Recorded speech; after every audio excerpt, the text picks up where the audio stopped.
Good morning बच्चों, क्या हाल चाल है? ठीक ठाक हो सब कुछ अच्छा। आज हम लोग देखेंगे GK general knowledge IIT NEET junior foundation series और आज का हम लोग का टॉपिक है 15 और आज हम लोग टॉपिक 15 देखेंगे। टॉपिक 14 तक कंप्लीट हो गया है। बहुत सारे बच्चे जो है बहुत अच्छे कमेंट, बहुत सारे बच्चों का बहुत सारे व्यू आ रहे हैं। बच्चे क्या, बहुत सारे यहाँ तक टीचर्स, बहुत सारे गार्जियंस, बहुत अच्छे ग्रेजुएट लेवल वाले भैया लोग जो एसएससी रेलवे बैंकिंग की तैयारी कर रहे हैं वो भी हमारे वीडियोस को देख रहे हैं, कमेंट कर रहे हैं और बहुत अच्छा लग रहा है। और आज हम लोग टॉपिक 15 देखेंगे।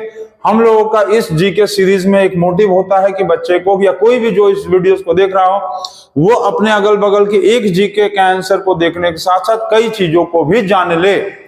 तो आप लोगों को बिल्कुल हमको उम्मीद है कि अच्छा लग रहा होगा। तो आज आप लोग आंसर देने के लिए रेडी हो जाइए। जीके का टॉपिक नंबर 15।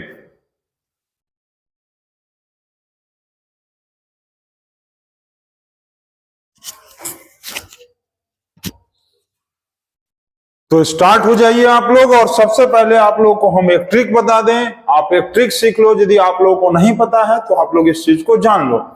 जैसे किसी नंबर को आपको मान लो मल्टीप्लाई करना है 25 से, तो आप क्या करोगे कि पहले 4 से डिवाइड कर लो। 4 4 जा 16, 0 7, ठीक है। 4 4 जा 16, 4 0 हो गया, फिर 4 7 जा 28, फिर डबल 0 बैठा दो, काम खत्म हो गया।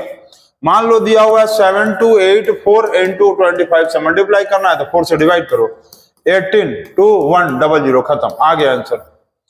तो ये ट्रिक आपको बहुत अच्छा लग रहा होगा। और ये आप बताओ कि 18 दिया हुआ है 2 और 182 और मान लो आपको दे दे 4, तो इसको आप ये बताओ कि 25 से मल्टीप्लाई करने पे कितना आएगा। कमेंट बॉक्स में बिल्कुल जरूर से बताना।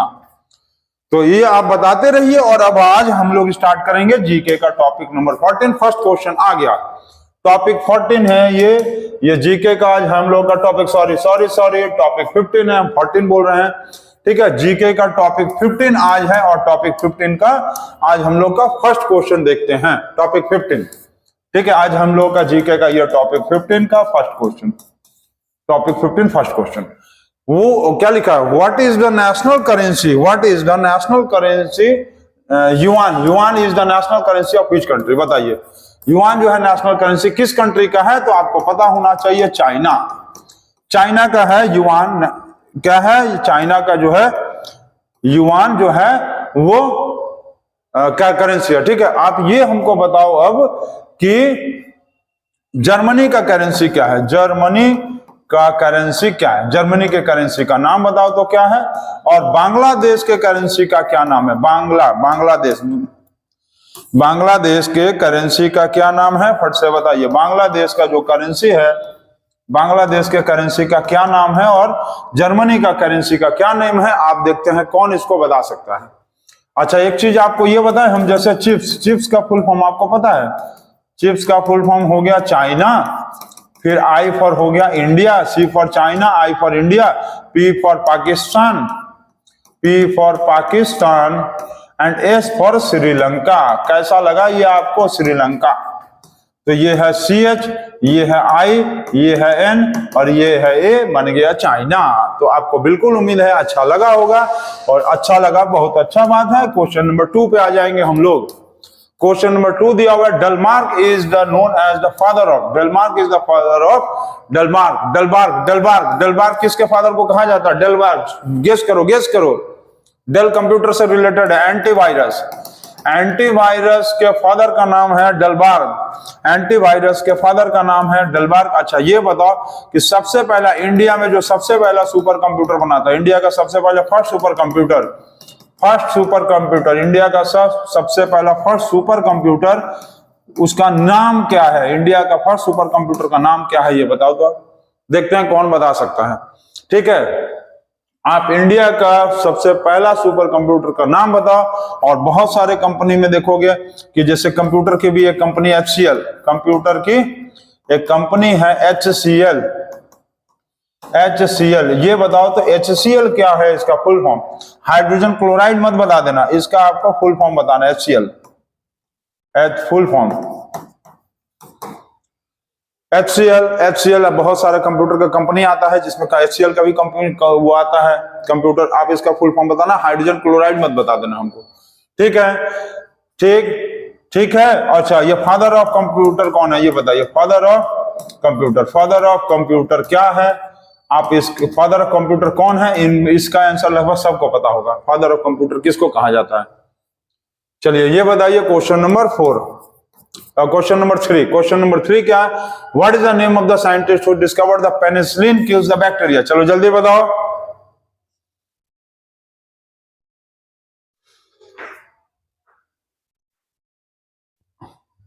हम लोगों को बीच में देखना पड़ता है कि कहीं वीडियो रुक तो नहीं गया है, शूट ऐसा तो नहीं कि शूट आउट करना बंद कर दिया है। चलिए, what is the name of the scientist who discovered the penicillin kills the bacteria? Alexander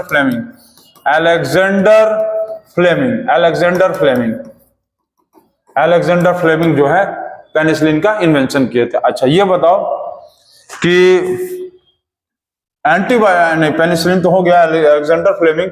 आप हमको ये बताओ कि रेबिस का जो एंटीडोट है, रेबिस का एंटीडोट जिसको कहते हैं, एंटीडोट मतलब रेबिस का जो दवाई है जिससे रेबिस को सही किया जाता है कुत्ता काटने के बाद, उसका इन्वेंशन किसी ने किया था? इन्वेंटर का नाम बताना है रेबिस के एंटीडोट का। ठीक, रेबिस के एंटीडोट का इन्वेंशन का आपको इन्वेंटर का नाम बताना है। और ये बताइए कि टेलीफोन और ग्रामोफोन, टेलीफोन और ग्रामोफोन के इन्वेंटर का क्या नाम? ग्रामोफोन और टेलीफोन, इन दोनों के इन्वेंटर का क्या नाम है? इसी पे आप माइक्रोस्कोप का भी इन्वेंटर को नाम बता दीजिएगा। माइक्रोस्कोप के इन्वेंटर और टेलीस्कोप के इन्वेंटर, ये सब के इन्वेंटर का आप नाम बताइए तो हमको। टेलीफोन, ग्रामोफोन, माइक्रोस्कोप, टेलीस्कोप, आप सबको पता होना चाहिए। टेलीस्कोप का इन्वेंटर कौन होगा? गैलीलियो। टेलीफोन का कौन होगा? टेलीफोन का कौन होगा? Alexander Graham Bell. Gramophone Marconi. इस तरह से आप हमको बहुत सारे चीजों का हम बता दिया। आप चलिए नोट करके हमको फिर से बताइएगा कमेंट बॉक्स में, जो लोग नहीं सुने हैं। चलिए क्वेश्चन नंबर 4 पे आगे हम लोग बढ़ा जाए। क्वेश्चन नंबर 4 क्या है? Which is the lightest gas in the world? Lightest gas, सबसे हल्का गैस। तो ये आपको कुछ बच्चों को कंफ्यूजन होता है कि लाइटेस्ट गैस कौन सा है, हीलियम में और हाइड्रोजन में। तो ये याद रखिएगा, सबसे लाइटेस्ट गैस होता है हाइड्रोजन। इसका हाईएस्ट कैलोरीफिक वैल्यू होता है, ये हाईएस्ट कैलोरीफिक वैल्यू है। ये जो है 1 ग्राम जलने पे 150 किलो जूल्स पर ग्राम का कैलोरीफिक वैल्यू है। मतलब 1 ग्राम यदि हाइड्रोजन जलेगा, 1 ग्राम हाइड्रोजन क्या होगा? बर्न नहीं, कंबसन। अच्छा, बर्निंग का मतलब होता है कि किसी भी चीज को जलाएंगे तो उसमें से राख बचेगा, रेसिड्यू बचेगा। और कंबसन का मतलब होता है कि किसी भी चीज को जलाएंगे तो नो रेसिड्यू, राख बचेगा ही नहीं। और 1 ग्राम हाइड्रोजन का कंबसन होगा तो 150 किलो जूल्स का हीट एनर्जी निकलता है। ये नोट कर लीजिएगा, हीट एनर्जी। इसीलिए हम लोग लिक्विड हाइड्रोजन को यूज किया जाता है रॉकेट प्रोपेलेंट में। Liquid hydrogen is used in rocket propellant बोलते हैं। रॉकेट फ्यूल को हम लोग रॉकेट प्रोपेलेंट बोलते हैं। प्रोपेलेंट मतलब फ्यूल। ठीक, इतना सारा चीज हो गया हाइड्रोजन के बारे में।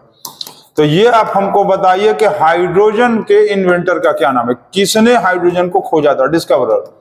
हाइड्रोजन के डिस्कवरर का नाम क्या है, ये आप हमको बताइए। डिस्कवरर का देखते हैं कौन बता सकता है। ऑक्सीजन के भी डिस्कवरर का नाम बता दीजिए आप, और नाइट्रोजन के भी डिस्कवरर का नाम बता दीजिए।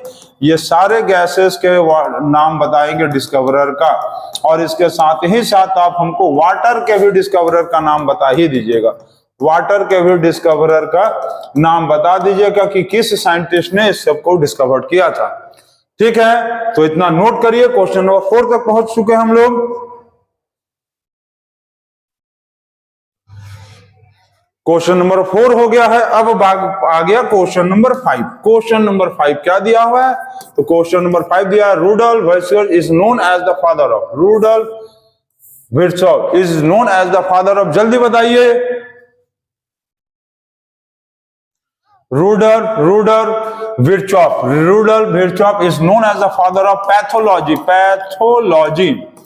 जैसे होता है ना पैथोलॉजी सेंटर, पैथोलॉजी, तो Rudolf Virchow is known as the father of pathology. ठीक है, तो ये आप हमको बता सकते हैं कि father of father of science किसको कहा जाता है? फादर ऑफ साइंस किसको कहा जाता है? फादर ऑफ हिस्ट्री किसको कहा जाता है? फादर ऑफ सोशियोलॉजी किसको कहा जाता है? और father of English grammar, father of English grammar, English grammar, father of English grammar, father of sociology, father of history और फादर ऑफ साइंस। साइंस किसको, ये सबको किसको कहा जाता है? और फादर ऑफ मैथमेटिक्स, जिसके बिना तो कुछ हो ही नहीं सकता ना, फादर ऑफ मैथमेटिक्स किसको जहां कहा जाता है? ये सारे क्वेश्चन के आंसर आप हमको कमेंट बॉक्स में जरूर बताइए। देखिए, एक चीज जानते जानते बहुत सारी चीजों को जान जाना ही कला है। अच्छा ये बताओ कि घड़ी में यदि 8:20 हो रहा है क्लॉक में, तो मिरर में कितना बजेगा? बता सकते हो? कोई मिरर में बता सकते हो? कमेंट बॉक्स में। देखो मिरर में कितना बजेगा, सबसे आसान तरीका होता है कि 12 में से उसको तुम माइनस कर दो। यहाँ पर ये हटाओ 0, ये 60 हो गया, ये हो गया 11, ये 1 कैरी देगा, 1 आवर कैरी देगा तो 60 मिनट हो गया। तो 60 में से 20 गया 40 और 11 में से 8 गया 3, तो 3:40। घड़ी में बजेगा यदि 8:20 तो मिरर में बजेगा 3:40। अब ये बताओ कि क्लॉक में बज रहा है यदि 9:40, तो मिरर में बताओ तो कितना होगा? कमेंट बॉक्स में बताओ, कमेंट बॉक्स में जरूर से बताओ। यदि क्लॉक में बज रहा है 9:40 तो मिरर में कितना बजेगा? ये जरूर से बताओ आप। चलिए हो गया, नेक्स्ट नंबर पे आगे बढ़ा जाए। क्वेश्चन नंबर 5 पढ़ो, जल्दी से पढ़ो। क्या लिखा है? RAM is the short form, RAM, RM, राम कह तो या रैम कह लो तो random access memory, random access memory कहा जाता है रैम को। RAM बोलते हैं ना, कंप्यूटर कितने रैम का है, मोबाइल कितने रैम का है, ये random access memory.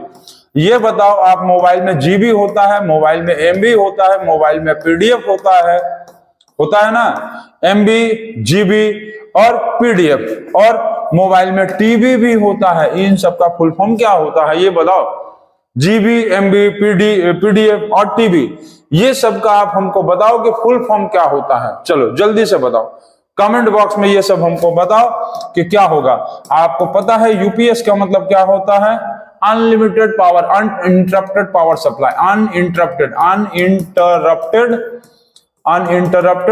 Power supply, ठीक है, अनइंटरप्टेड पावर सप्लाई होता है, अनइंटरप्टेड पावर सप्लाई, ठीक है, UPS, ठीक, जिसको हम लोग कंप्यूटर में लगा देते हैं ताकि जो है कभी लाइन कटे तो डायरेक्ट कंप्यूटर हम लोग का बंद ना हो पड़े। अच्छा ये आपको पता है कि क्लास का फुल फॉर्म भी एक बनता है, क्लास का फुल फॉर्म क्या होता है? तो क्लास का ये फुल फॉर्म है computer literacy and studies in school. तो बन गया ना, क्लास का भी देखो फुल फॉर्म बन गया। क्लास का फुल फॉर्म क्या आया? Computer literacy and studies in school, CLASS, class बन गया। तो आपको अच्छा लगा होगा, उम्मीद है। अच्छा हम बॉय का भी फुल फॉर्म बनाए क्या? बॉय का भी फुल फॉर्म होता है, देखो best of you, BOY, boy का फुल फॉर्म बन गया बेस्ट ऑफ यू। आपको उम्मीद है कि अच्छा लग रहा होगा, इस तरह से बहुत सारा फुल फॉर्म बनाया जा सकता है और बनता भी है।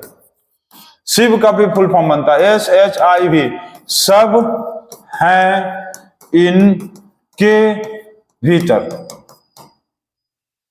VHITR, VHITR, ठीक है, सब हैं इनके भीतर। इसीलिए lord Shiva is called as the god of gods, called as the महागॉड, महादेव, कॉल्ड एज महादेव, मतलब देवों के देव जिनको कहा जाता है, महादेव। तो उम्मीद है आपको अच्छा लगा होगा। कोई बात नहीं, अब आगे बढ़ते हैं। नहीं अच्छा लगा इग्नोर करो और आगे बढ़ जाओ। Pink city is the common name of which city? Pink city Jaipur को कहा जाता है, पिंक सिटी कहा जाता है जयपुर को, पिंक सिटी जयपुर को कहा जाता है। अब इसी तरह से ये हमको बताओ कि लैंड ऑफ केक्स कौन से जगह को कहा जाता है? लैंड ऑफ केक्स आपको वर्ल्ड में बताना है कि कौन से जगह को कहा जाता है लैंड ऑफ केक्स, ठीक है, लैंड ऑफ केक्स कौन से जगह को कहा जाता है ये बताओ। और play ground of Europe, play ground of Europe किसको कहा जाता है? प्ले ग्राउंड ऑफ यूरोप, इसको किसको कहा जाता है? Play ground of Europe. देखते हैं कौन बता सकता है इसका आंसर। तो ये हो गया और आगे बढ़े अब हम लोग। चलो आगे बढ़ते हैं हम लोग क्वेश्चन नंबर 8 पे। क्वेश्चन नंबर 8 में ये बताओ कि Azad Hind Fauj established in which place. Azad Hind Fauj की स्थापना किए थे Netaji Subhash Chandra Bose. And he was a great person, Subhash Chandra Bose. Netaji Subhash Chandra Bose ने आजाद हिंद फौज की स्थापना की थी और कहां की थी ये बता सकता है कोई? सिंगापुर में किया था। सिंगापुर में आजाद हिंद फौज की स्थापना की थी। और आप हमको ये बताओ कि ईयर कौन सा था, कौन से ईयर में जो है सुभाष चंद्र बोस ने आजाद हिंद फौज की स्थापना की थी? चलो इसका आंसर आप लोग जल्दी से बताओ हमको। अच्छा ये बताओ कि Adolf Hitler was from which country? Adolf Hitler which country, कौन से कंट्री के थे ये? एडोल्फ हिटलर जो है वो कौन से कंट्री के थे? चलो ये देखते हैं कौन बताता। एडोल्फ हिटलर जो है वो सुभाष चंद्र बोस को बहुत ज्यादा पसंद करते थे और एडोल्फ हिटलर सुभाष चंद्र बोस से बहुत ज्यादा प्रभावित है और वो तैयार हो गए थे कि जर्मनी जो है आपको इंडिया को फ्रीडम को दिलाने में बहुत मदद करेगा और उन्हीं के हेल्प से आजाद हिंद फौज की स्थापना किए थे सुभाष चंद्र बोस जो है सिंगापुर में। आपको बताना है कौन से ईयर में और एडोल्फ हिटलर कौन से कंट्री के थे। तो इसको नोट करिए और आगे बढ़िए।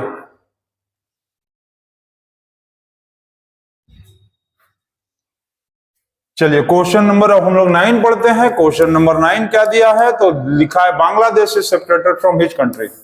बांग्लादेश जो है वो किस कंट्री से सेपरेट हुआ था और सेपरेट तो दिया ही हुआ है 1971 में हुआ था। तो बांग्लादेश को सेपरेट किया गया था पाकिस्तान से।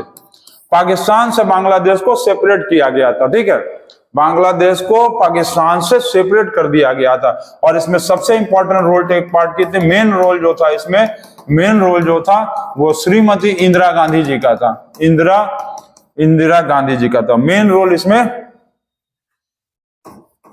इंदिरा गांधी जी का था। ठीक है, मेन रोल इसमें इंदिरा गांधी जी का था। ठीक, जिसके कारण बांग्लादेश से पाकिस्तान को अलग कर दिया गया था। ठीक है, और इंदिरा गांधी को कहा जाता आयरन लेडी भी कहा जाता था। इंदिरा गांधी को आयरन लेडी भी कहा जाता था इसी क्योंकि बहुत ज्यादा सख्त थी और बहुत ज्यादा नियम कानून से बहुत ज्यादा टाइट भी थी ये। अच्छा ये बताओ आप हमको कि ऑपरेशन ब्लू ऑपरेशन किसके लिए कहा जाता है? बताओ तो ब्लू ऑपरेशन क्या चीज से रिलेटेड था? Blue operation. अच्छा ये बताओ ब्लू ऑपरेशन के बाद ग्रीन रेवोल्यूशन कौन से फसल से रिलेटेड था? Green revolution, blue revolution, yellow revolution, white revolution. ये सारे रेवोल्यूशंस आपको बताने हैं किस चीज से रिलेटेड थे। व्हाइट रेवोल्यूशन में कौन से चीज का प्रोडक्शन? देखो green revolution, blue revolution, yellow revolution, white revolution, ये सारे रेवोल्यूशन किसी ना किसी चीजों को प्रोडक्शन को बढ़ाने के लिए था। और ऑपरेशन ब्लू जो हम पूछ रहे हैं, ब्लू ऑपरेशन या ऑपरेशन ब्लू कह लो जिसको कहते थे ऑपरेशन ब्लू, हम इसको नाम दे दे रहे हैं ऑपरेशन ब्लू। जो ये ऑपरेशन था वो इंदिरा गांधी द्वारा चलाया गया था, उसका नाम आपको बताना है और क्यों चलाया गया था ये बताना। चलिए इसको आप जान लीजिए। क्वेश्चन नंबर 10 देखिए, लास्ट क्वेश्चन आज हम लोग का टॉपिक नंबर आज हम लोग देख रहे थे 15 का लास्ट क्वेश्चन आ गया। लास्ट क्वेश्चन चलिए बताइए, what makes 80% approx of our brain volume? चलो जल्दी से बताओ दो। हम लोगों के ब्रेन के वॉल्यूम का 80% क्या होता है? 80% क्या होता है बताओ? 80% होता है वाटर। समझ गया?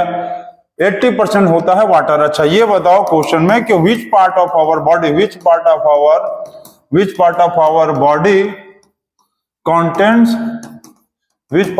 Body contents